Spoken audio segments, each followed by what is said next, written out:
Hello and welcome back to Archery. This week Keith is going to take you through how to fletch some arrows with his top tips. Hope you enjoy them. So I've knock tuned 2 dozen X10s. I'm now just going to mark them up for fletching, and to do that I'm going to use the biter tri-liner.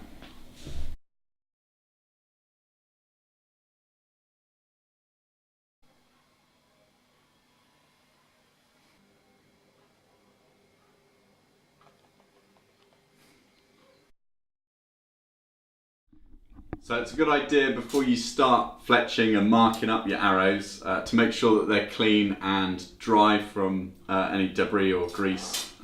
So essentially it takes some rubbing alcohol and a lint-free cloth and just basically pinch the shaft and then just spin and rub, and what you'll get on the cloth is usually black carbony dust.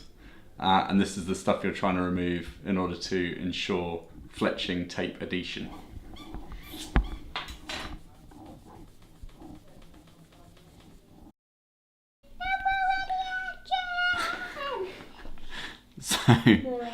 So the first step is to take your biter knock adapter. The top edge is indicated by the black writing. And yeah, so for the asymmetric knocks, you've got to get it up the right way. So then it's just a case of pushing that on there.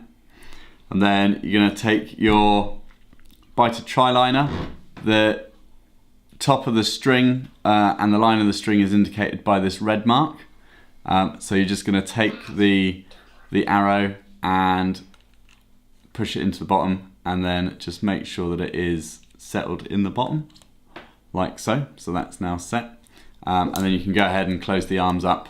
And then just pinch it on the ends of the arms so that they stay closed. Then you can take your white paint marker and then just draw a line like so, and then just spin that round and do all three. I've used the little red markers just to indicate where to start the lines from, and that's basically where the backs of the fletchings are going to align. So yeah, and then just run through all the arrows doing that until they've all got lines on. So the last job I'm going to do is go through and just mark on the arrows the orientation of the knock. The biter knocks are quite cool because this side panel comes to a point. So I can use that as like an ID mark against a mark on the shaft, so that if and when I bust a knock, or if I need to change my knocks because somebody's shooting the same colour as me, I can just pull out one knock and then push in the new knock and guarantee the orientation.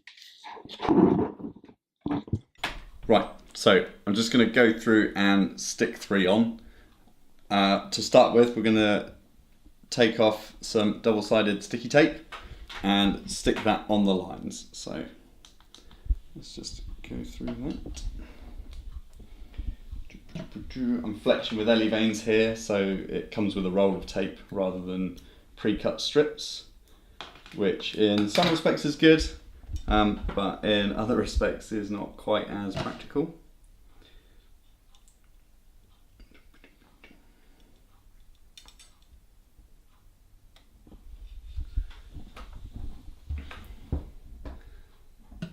So just making sure that that's absolutely running parallel with the edge of that line.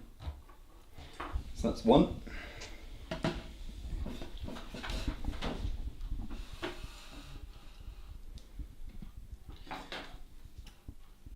Do you not cut yours in half? No. Oh well, that's where you've been going wrong, isn't it, Brodings? So what are you doing with that anchor tape? Top and tail for ele vanes. Okay.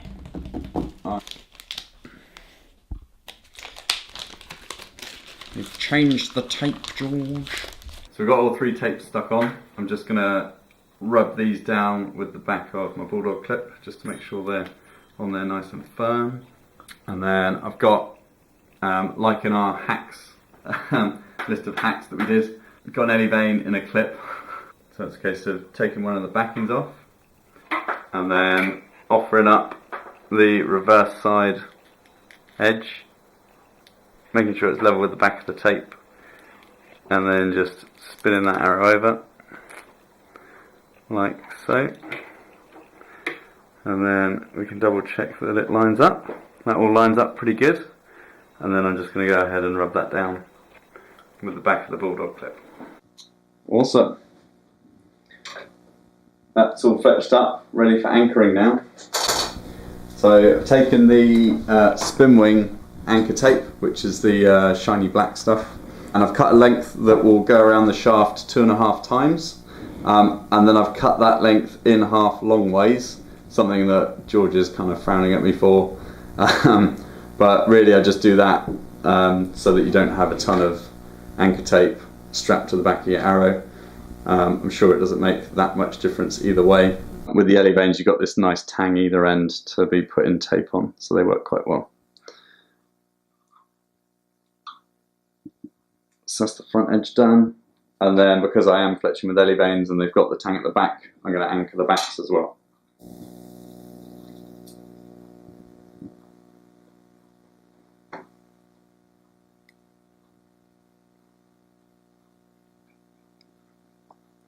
And with this anchor tape, it's good to put a moderate amount of tension on there. If you can feel it just stretching slightly, you've probably got the tension about right. And then as that it kind of cures overnight, goes a bit harder, it kind of like shrinks and holds onto the fletchings a bit tighter. So just visually check that. Looks pretty good. Probably can't see that at all. Yeah, it's good to go. Some super tips there from Keith. We're now well into the outdoor season. If it's going well, then great. If not, seriously consider revamping your arrows and giving them some spanking new fletchings. The top tips are, make sure the spacings between the fletchings are as even as you can get them, and play about with adding a little offset to make sure they're spinning. Good luck.